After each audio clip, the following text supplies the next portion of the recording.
Torah commence avec les paroles suivantes, la paracha de cette semaine. Vayiyu chaye Sarah.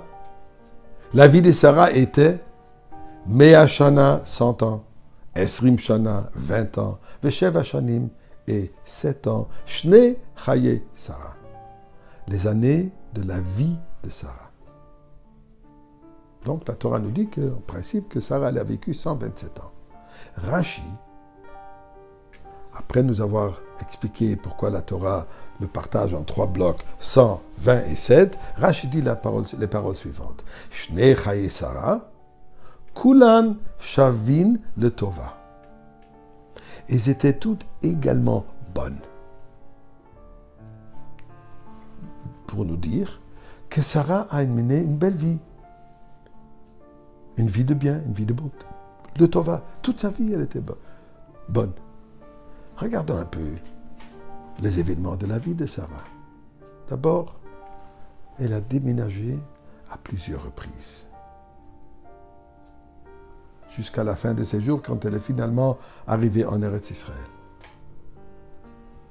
Son mari était continuellement en danger, ainsi qu'elle, au point que Nimrod lui a mis dans le four, dans la fournaise. Miraculeusement été sauvé. Ils étaient toujours contrariés par le reste de la société.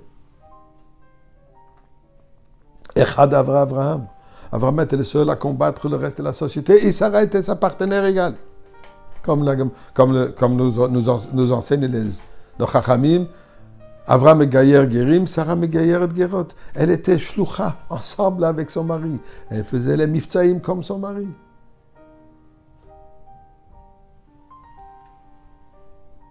Deux fois, elle s'est trouvée dans une situation pharo. Il y avait Meler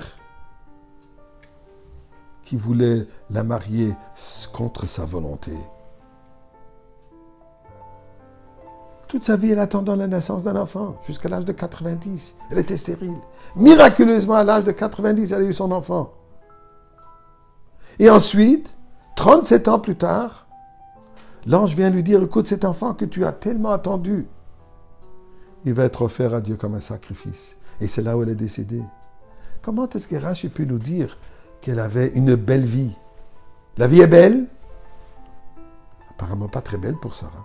Pourtant, c'est ce que Rashi nous dit, c'est ce que la Torah nous enseigne. Eh bien là, il faut trouver ça, comme le Rabbi nous dit, dans un mot. Ceci est décrit dans un mot. La manière comment, d'une manière différente que d'habitude, la Torah décrit la vie d'un individu, et si la Torah nous parle d'une autre manière. Chez Noach, par exemple, quand la Torah dit l'âge de Noach, à quel moment il est décédé, dit la Torah, Vayehi kol yemei Noach. Et voici, c'était tous les jours de Noach, de Shameot Shana, 950 Shana, 950 ans, Vayamot, il est décédé. Là, il dit donc, voici le nombre des journées de Noach, et il est décédé. Ici, la Torah nous dit, Vayiyu chaye Sarah. Voici la vie de Sarah, 127, et ensuite il termine pas Vayamot, mais il dit Shne chaye Sarah. Les années de la vie de Sarah. Donc la Torah nous dit ici une définition, c'était quoi la vie de Sarah? La vie de Sarah n'était pas juste un chiffre de 127, avec tout plein d'événements. La vie de Sarah n'était pas définie par les événements qui sont arrivés durant sa vie, mais plutôt la vie de Sarah est définie par ce qu'elle était. C'était quoi son but? C'était quoi le but de Sarah dans sa vie? Eh bien, nous savons c'était quoi le but de la vie de Sarah, en voyant comment elle vivait. Le but de sa vie était sa relation, son dévouement, sa soumission vers Akadosh, pour Akadosh Baruch Hu. Et d'ailleurs, nos Chachamim de nous dire que sur la tente de Sarah, il y avait toujours un nuage de divin, un nuage de divinité. La divinité, elle était présente. Pourquoi? Puisqu'il y avait la pureté. D'ailleurs, ils ont trouvé en Eretz Israël, et on me l'a montré une fois, une de mes visites en Eretz Israël, l'endroit où Abraham et Sarah vivaient, près de Hebron. Et là, ils ont trouvé une sorte de... un trou, si je peux dire, avec des escaliers pour descendre, des marches à descendre, et avec de l'eau en bas, représentant un mikvé, la pureté. Sarah avait toujours des invités. Elle n'avait ni de micro-ondes, ni de congélateur. Comment est-ce qu'elle peut toujours avoir de la nourriture pour les gens? Eh bien, Bracha biser. Tout ce qu'elle préparait, il y avait de la bracha et de l'abondance. Ainsi que la bougie qu'elle allumait le Erev Shabbat brûlait toute la semaine. Donc, la définition de la vie de Sarah n'est pas les événements, mais sa raison d'être. Je m'excuse. Sa raison d'être était quoi? Servir à Kadosh Baruch Hu. Shnei Chaye Sarah. Donc, même dans les moments de défi, ce défi était part du service. Mes excuses encore. C'est part du service avec lequel elle servait Dieu. La Torah nous enseigne ici un message. Notre vie doit être comme la vie de Sarah.